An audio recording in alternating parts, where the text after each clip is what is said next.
एक गांव में रतन नाम का एक बहुत ही गरीब लकड़हारा रहा करता था। उसकी पत्नी बिंदिया गरीबी से बेहद परेशान रहा करती थी। शादी को कई साल बीत चुके थे, लेकिन रतन और बिंदिया की कोई संतान नहीं हुई थी। इसी उदासी से एक दिन रतन जंगल में लकड़ियां काटते हुए अपने आप से बोला, अरे थक गए रे, वही जिंदगी भर की थकान, वही उदास सा दिन। तभी उसकी नजर एक पेड़ के नीचे तपस्या कर रहे एक साधु पर पड़ी। रतन तुरंत दौड़ता हुआ साधु के पास जाकर बोला, प्रणाम बाबा, आप तो बहुत ज्ञानी और चमत्कारी लगते हैं। बाबा, कृपया मेरे भविष्य के बारे में कुछ बताइए ना। मैं बहुत गरीब हूँ, इतना गरीब हूँ कि कभी कभी मुझे और मेरी पत्नी को भूखा रहना पड़ता है। क्या मेरी किस्मत में धन नहीं है बाबा? बताइए ना।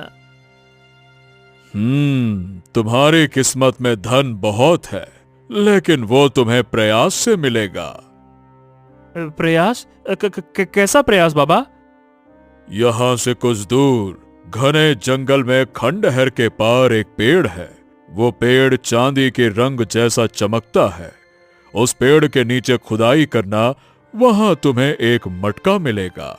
जो कुछ भी उसमें निकले उसे अपना भाग्य मानकर स्वीकार कर लेना। याद रखना, मटका जंगल में मत खोलना, घर ले जाकर ही खोलना। इतना कहकर साधु वहां से चला गया। रतन उसी क्षण कुल्हाड़ी लेकर उस पेड़ की तलाश में निकल पड़ा।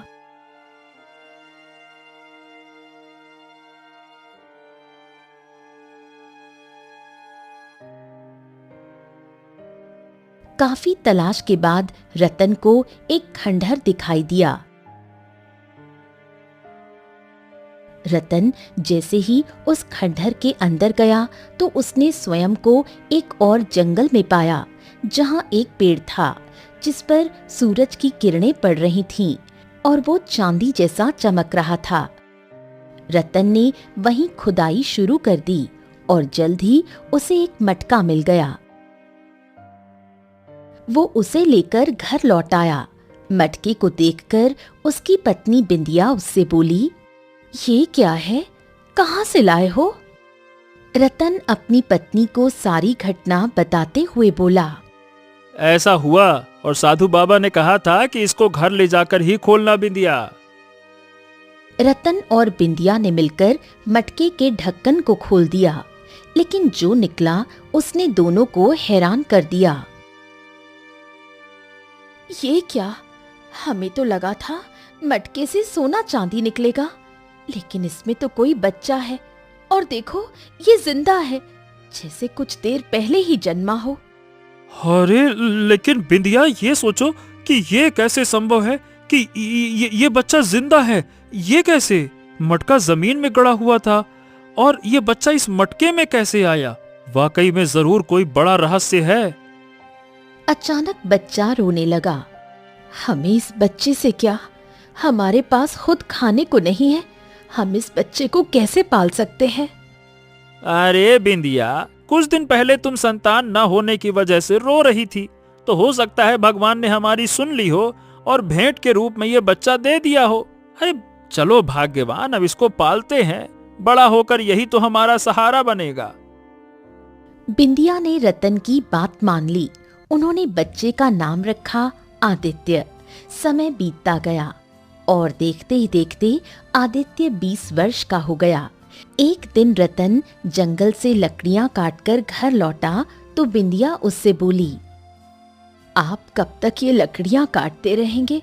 आदित्य अब 20 वर्ष का हो गया है, उसे अब काम पर लगाना चाहिए। हाँ, तुम ठीक कहती हो, आज मैं उससे बात करूंगा। वैसे आदित्य कहाँ है? आपको तो पता है, आपका बेटा दिन भर जंगल में न जाने क्या करता रहता है, शाम तक लौटता है। इस उम्र में जहाँ लड़कों के बहुत दोस्त होते हैं, उसका कोई दोस्त नहीं। रतन ये सुनकर गहरी सोच में डूब गया।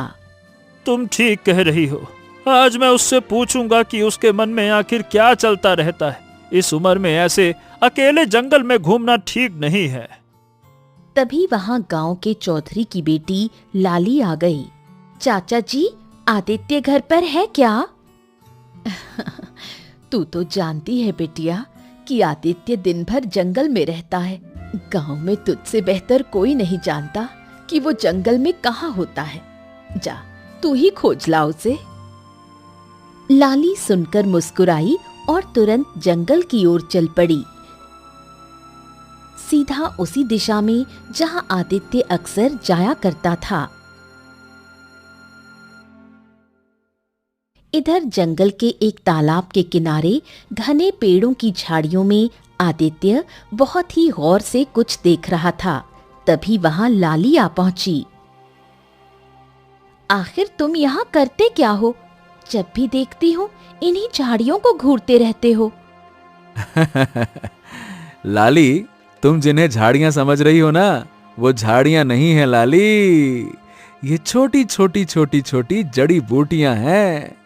जड़ी बूटियां? हाँ, और नहीं तो क्या। अच्छा लाली, तुम्हें एक रहस्य बताऊं? कौन सा रहस्य? ये जड़ी बूटियां मुझसे बात करती हैं। लाली ये सुनकर हंस पड़ी। तुम और तुम्हारी बातें, आदित्य तुम ही जानो। ओहो, पूरे गांव में सिर्फ तुम ही तो मेरी एक सच्ची दोस्त हो। सिर्फ तुम्हें ही पता होता है कि मैं जंगल में कहाँ होता हूँ, वरना कोई मुझसे दोस्ती नहीं करता। आदित्य, तुम ही किसी से दोस्ती नहीं करना चाहते। बचपन से देख रही हूँ, हमेशा इसी जंगल के इसी हिस्से में आकर घंटों बैठे रहते हो। ऐसा क्यों? आदित्य कुछ कहने ही वाला था कि तभी पूरे जंगल में शेर की भयंकर दहाड़ गूंज उठी। ए लाली, हमको यहाँ से अब चलना चाहिए। यहाँ आसपास पक्का कोई शेर है। अरे मैं अकेले होता तो कोई बात नहीं थी, लेकिन मैं तुम्हें किसी भी खतरे में नहीं डाल सकता। चलो चलो चलो, अरे जल्दी करो, चलो चलो चलो चलो।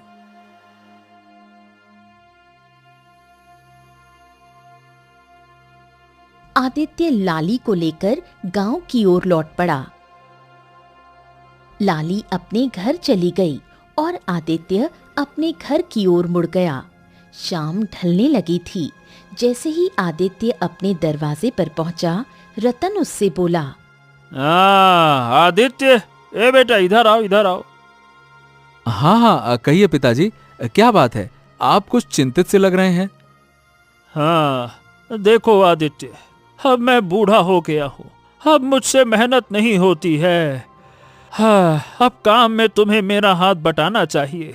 मैं तुमसे कुछ पूछना चाहता हूँ। आखिर तुम जंगल में क्यों भटकते रहते हो? तुम्हारा कोई दोस्त भी नहीं है और तुम्हारी उम्र के लड़के हंसते खेलते हैं, दोस्त बनाते हैं। तुम उनकी तरह क्यों नहीं हो?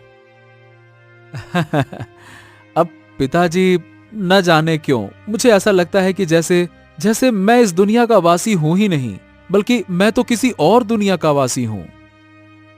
ये सुनकर रतन बुरी तरह चौंक गया और गहरी सोच में डूब गया। कुछ देर बाद वो फिर आदित्य से बोला, हाँ, लाली हमको बता रही थी कि तुम जंगल में झाड़ियों को घूरते रहते हो और कहते हो कि वो झाड़ियां नहीं, जड़ी बूटियां हैं। क्या ये सच है? ये सुनकर आदित्य की आंखों में एक रहस्यमयी चमक आ गई। हाँ पिताजी, मुझे लगता है कि जंगल की कुछ खास जड़ी बूटियां मुझसे बात करती हैं।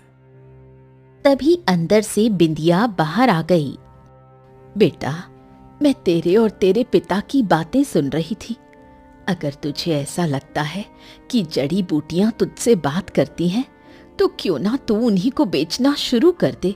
जंगल से जड़ी बूटियां लाकर बेचने लगेगा तो कुछ आमदनी हो जाएगी और तेरे पिताजी का बोझ भी हल्का हो जाएगा। ठीक है माँ, चिंता मत कर। कल से मैं जंगल से जड़ी बूटियां लाकर गांव में बेचूंगा, ठीक है? दूसरी ओर जैसे ही लाली अपने घर पहुंची, उसके पिता चौधरी ने उसे देखते ही पूछा, अरे तू कहाँ गई थी लाली? आदित्य से मिलने गई थी पिताजी। वो तो हमेशा जंगल में ही रहता है। मैं जंगल से ही आ रही हूँ। लाली की बात सुनकर कुछ क्षणों के लिए चौधरी की आंखों में क्रोध झलक उठा, लेकिन फिर वो शांत हो गया। देखो लाली, तुम्हारी माँ को गुजरे बरसों हो गए हैं। मैंने तुम्हें माँ और पिता दोनों का प्यार देने की कोशिश की है। मैं तुम्हारी आंखों में दुख नहीं देख सकता। मैं कुछ समझी नहीं पिताजी। लाली, मैं जानता हूँ कि तुम मन ही मन आदित्य को पसंद करती हो, ये जानते हुए भी कि आदित्य एक सामान्य सा गरीब लकड़हारे का लड़का है। आदित्य में कोई बुराई नहीं है, और आप ऐसा क्यों कह रहे हैं कि वो सामान्य नहीं है? मैं ये नहीं कह रहा कि वो बुरा है, पर वो अलग है। बचपन से आज तक मैंने उसे जंगल में ही भटकते देखा है। ना उसका कोई दोस्त है, ना कोई काम धाम करता है, बस जंगलों में भटकता है। ऐसा लगता है जैसे जंगली इंसान हो। तो आप मुझसे क्या चाहते हैं पिताजी? अरे बेटा लाली, मैं ये चाहता हूं कि अगर वो औरों जैसे होता तो मुझे कोई ऐतराज नहीं होता। लाली की आंखों से आंसू बहने लगे।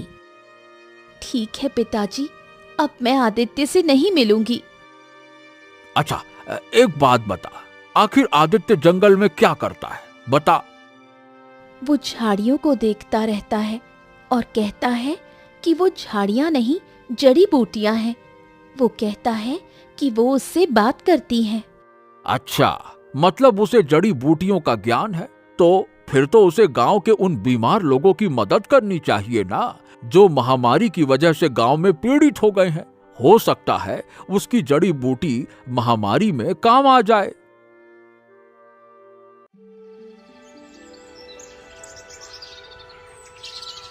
अगले दिन जैसे ही आदित्य नींद से जागा, दरवाजे पर चौधरी खड़ा था।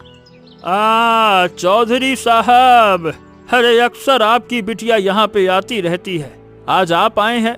सब ठीक तो है ना चौधरी साहब? हाँ रतन, बात यह है कि लाली बता रही थी कि तुम्हारा बेटा जंगल में जड़ी बूटियों की खोज करता है। क्या ये सच है? हाँ, ये वैसे तो सच है, लेकिन आप ऐसा क्यों पूछ रहे हैं?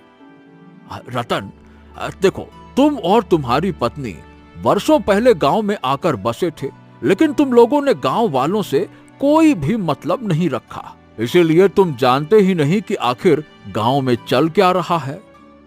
अच्छा, और क्या चल रहा है गांव में? देखो, गांव में एक भयंकर महामारी फैल चुकी है और अब तक 5 लोग इसकी चपेट में आ चुके हैं और 3 तो स्वर्ग सिधार चुके हैं। हे भगवान, इतना कुछ हो गया और आप हमें अब बता रहे हैं? वही तो, और अब तक कोई भी वैद्य महामारी की दवा नहीं बना सका। अगर आदित्य को सच में जड़ी बूटियों का ज्ञान है तो शायद वो महामारी को रोक सकता है। अब अगर ऐसी बात है तो ठीक है, मैं आज ही जंगल से एक विशेष जड़ी बूटी लाऊंगा जिससे महामारी रोकी जा सकती है।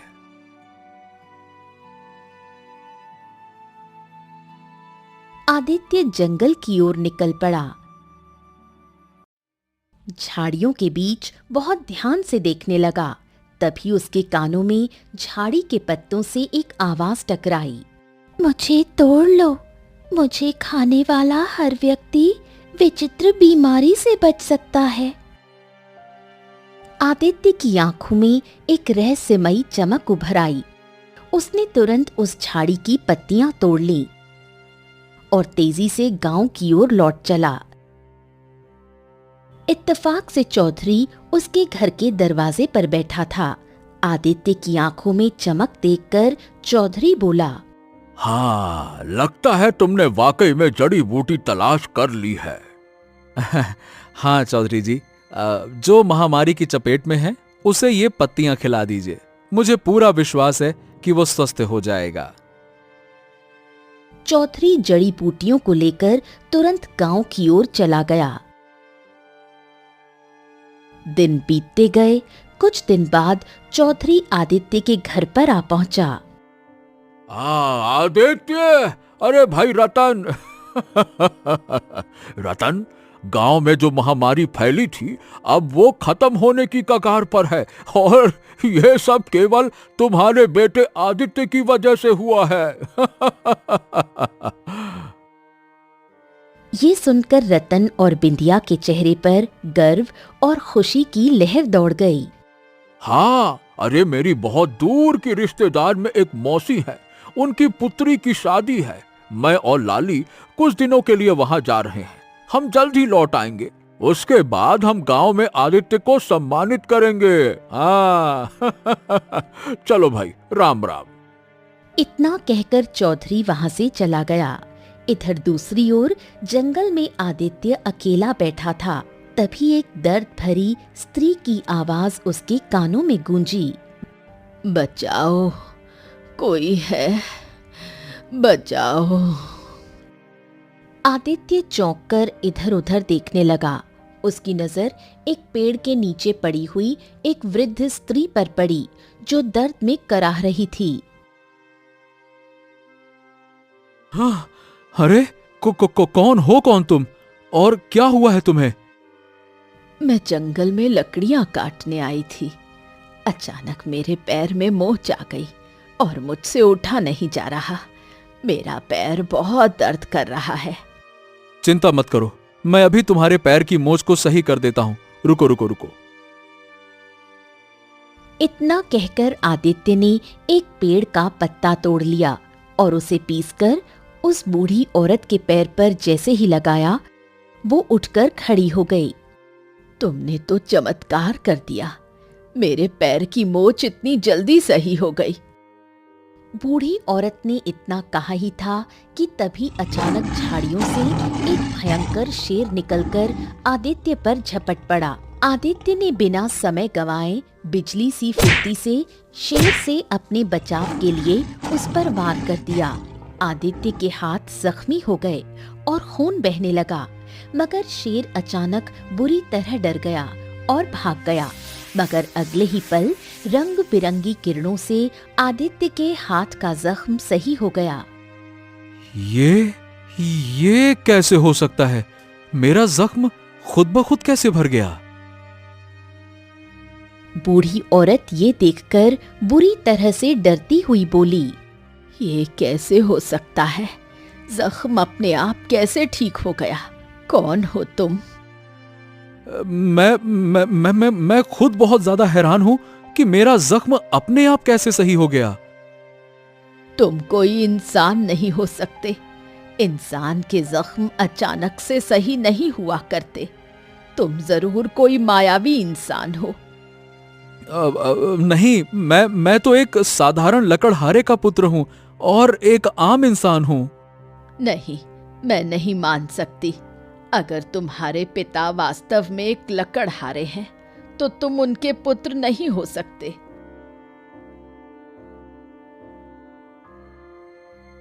इतना कहकर वृद्ध स्त्री वहां से रहस्यमयी अंदाज में चली गई।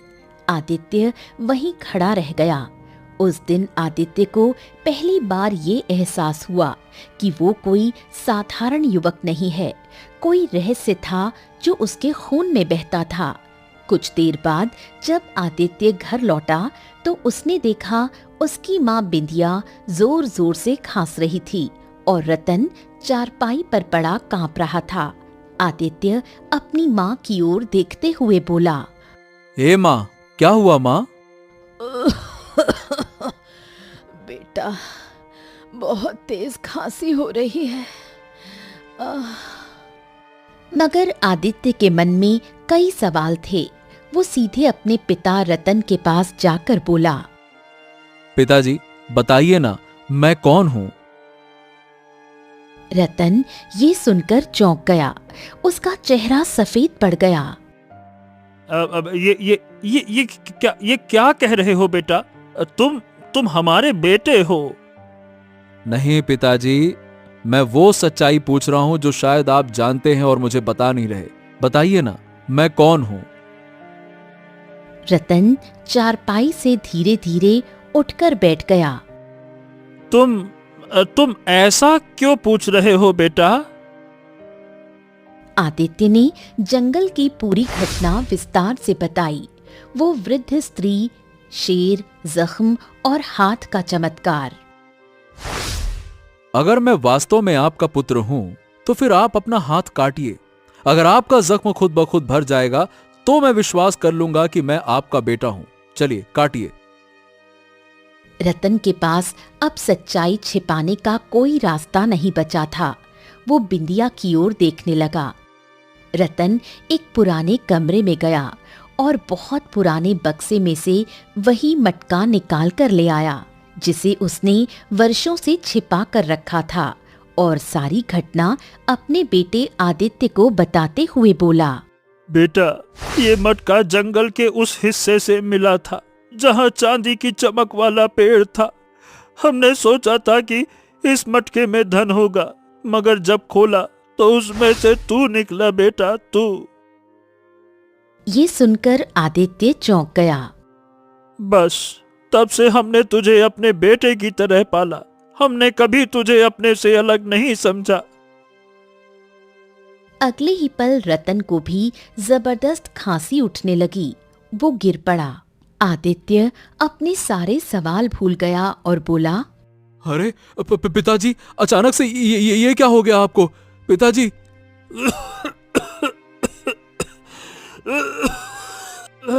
बेटा, लगता है कि हम भी महामारी की चपेट में आ चुका हूँ।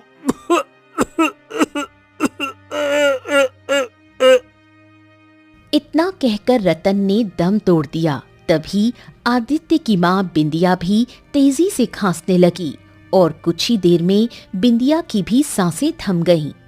पिताजी!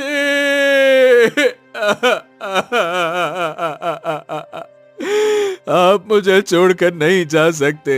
मैंने तो बस आपसे पूछा था कि मैं कौन हूँ। हे माँ, उठो ना। देखो, मैं वादा करता हूँ मैं कभी सवाल नहीं पूछूंगा। भगवान के लिए आंखें खोल दो माँ। मगर बिंदिया और रतन अब किसी भी आवाज का जवाब नहीं दे सकते थे, क्योंकि वो अब इस संसार में नहीं थे।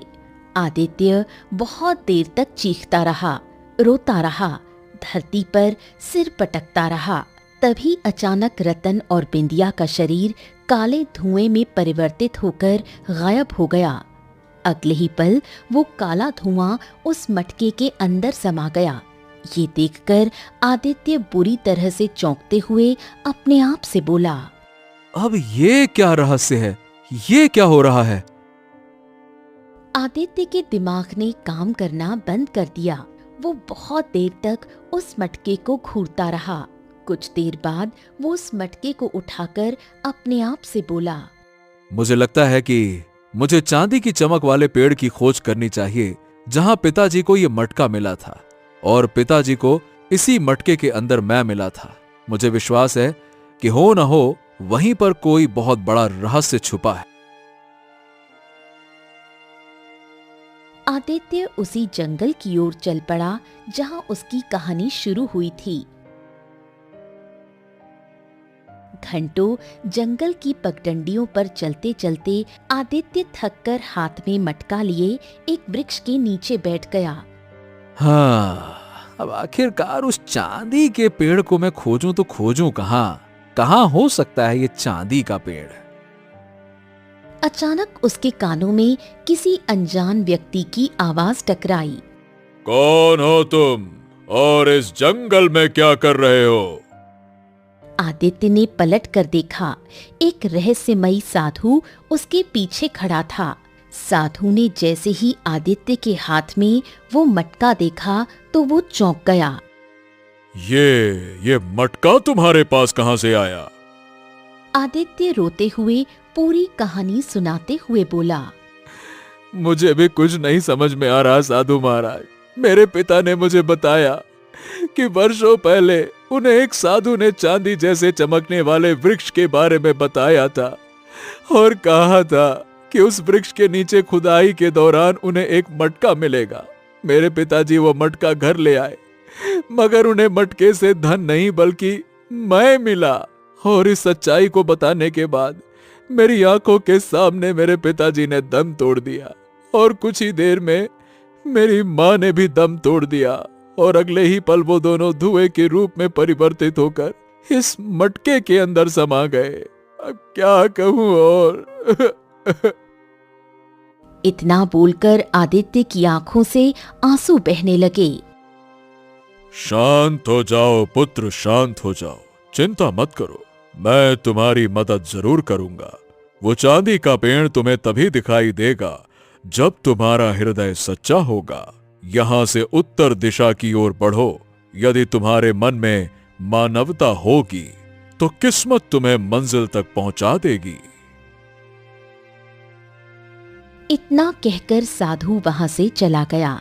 आदित्य नहीं जानता था कि वो वही साधु था जिसने सालों पहले रतन को मटके की जानकारी दी थी। आदित्य साधु के बताए रास्ते पर चल पड़ा।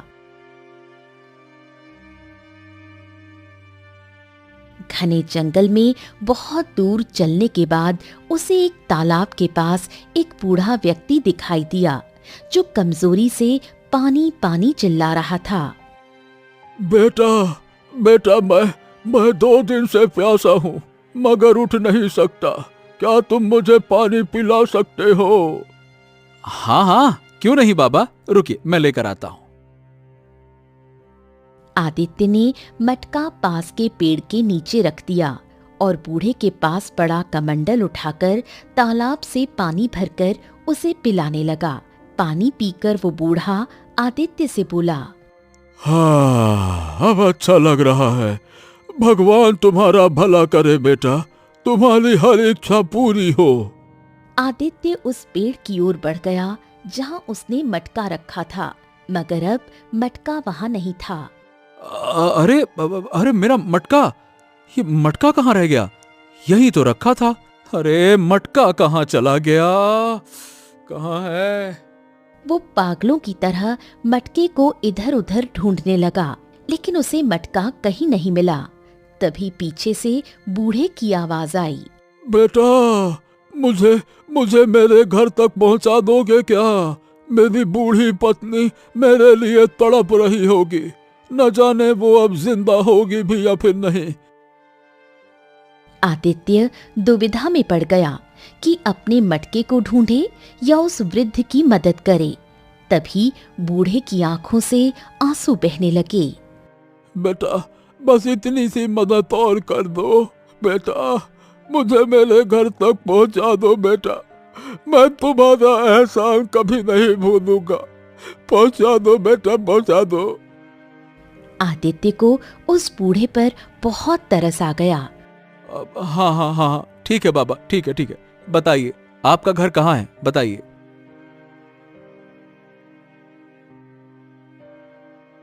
बूढ़ा उसे जंगल की गहराइयों में बने एक खंडहर के सामने बनी हुई एक झोपड़ी तक ले गया। झोपड़ी के भीतर एक बूढ़ी स्त्री जो उस बूढ़े व्यक्ति की पत्नी थी, दर्द से करहा रही थी। कहाँ थे तुम? मुझे लगा था तुम्हें देखे बिना मेरी आंखें बंद हो जाएंगी। अरे ऐसा मत कहो, तुम्हें अभी बहुत जीना है।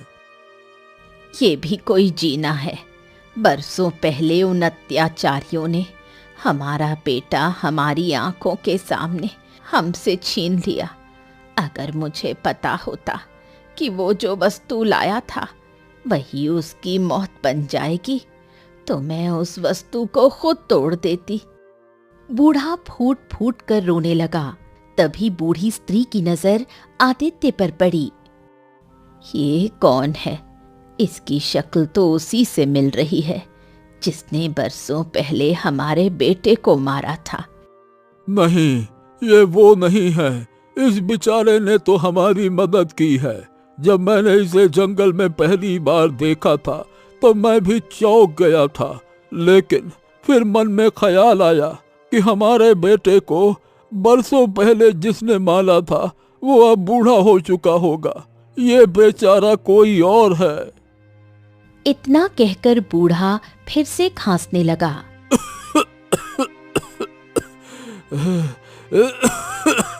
आदित्य उस बूढ़े की ओर देखकर बोला, बाबा जी, ये आपकी पत्नी, मतलब ये काकी किस बारे में बात कर रही हैं और मेरी शक्ल किससे मिलती है? बूढ़ा व्यक्ति आदित्य की ओर बहुत ही गौर से देखते हुए बोला, ये बहुत लंबी कहानी है बेटा। बरसों पहले हमारे पुत्र अशोक को जिस राजकुमार ने हमारी आंखों के सामने बड़ी बेदर्दी से मार दिया था, उसकी शक्ल तुमसे बहुत मिलती है, मगर मैं जानता हूँ कि तुम वो नहीं हो सकते, क्योंकि हमारे पुत्र को मरे हुए बरसों हो चुके हैं। अब तो वो राजकुमार भी बहुत बूढ़ा हो चुका होगा। बूढ़े की बात सुनकर आदित्य की आंखों में आंसू आ गए।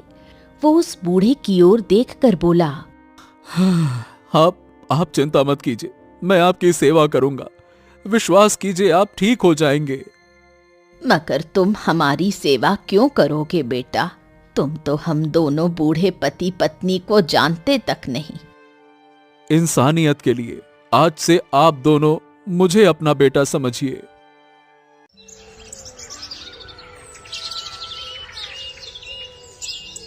उसी दिन से आदित्य एक बेटे की तरह उस बूढ़े व्यक्ति और उसकी पत्नी की सेवा में लग गया।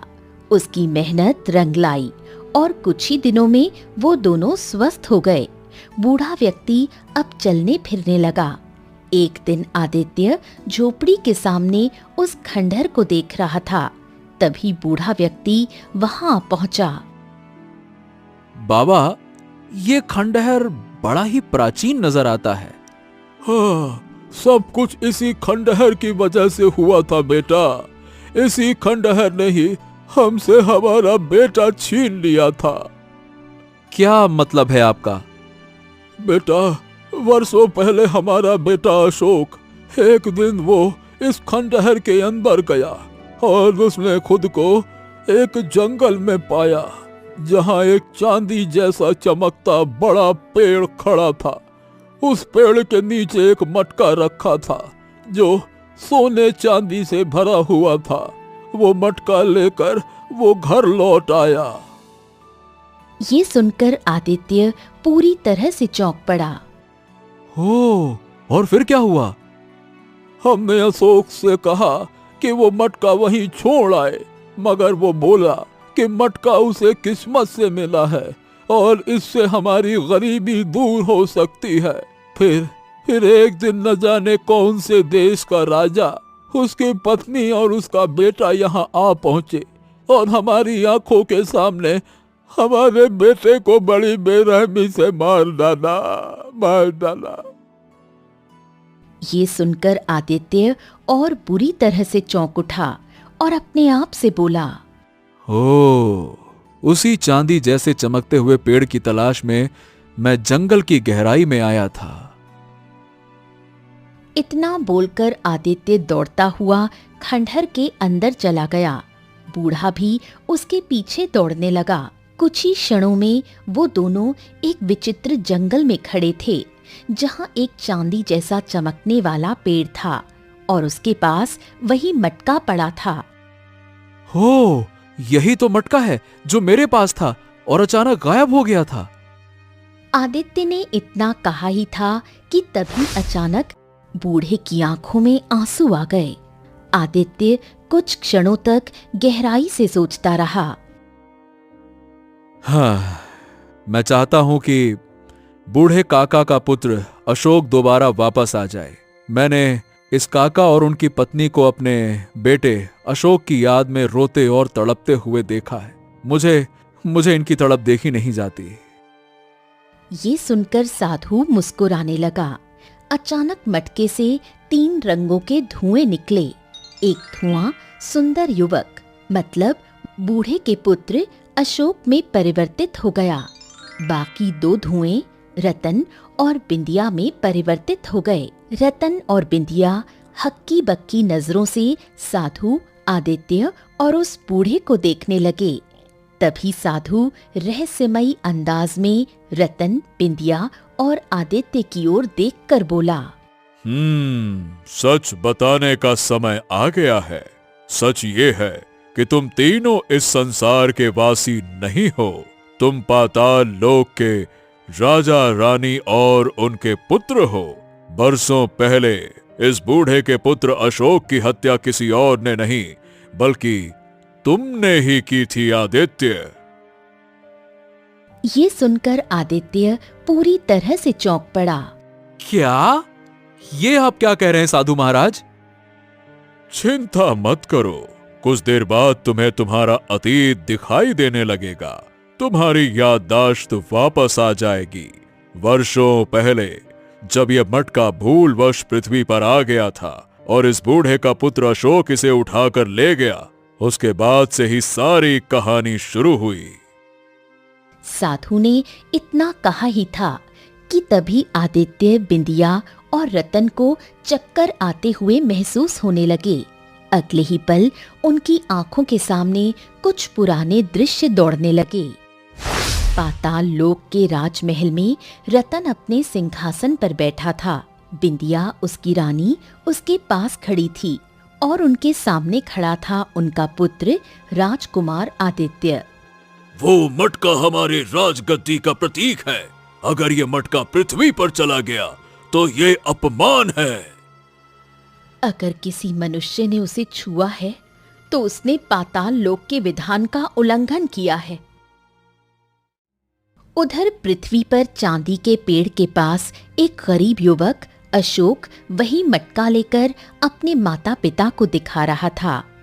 देखो देखो देखो, ये मटका सोने चांदी से भरा है। अब हम गरीब नहीं रहेंगे। हाँ।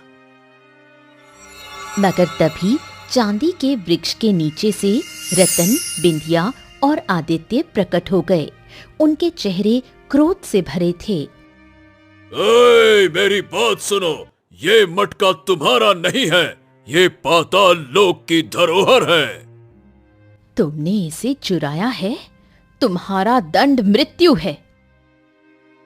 अशोक के माता पिता विनती करते हुए उनके पैरों में गिर गए, मगर आदित्य ने अपनी तलवार निकालकर अशोक के शरीर पर वार कर दिया।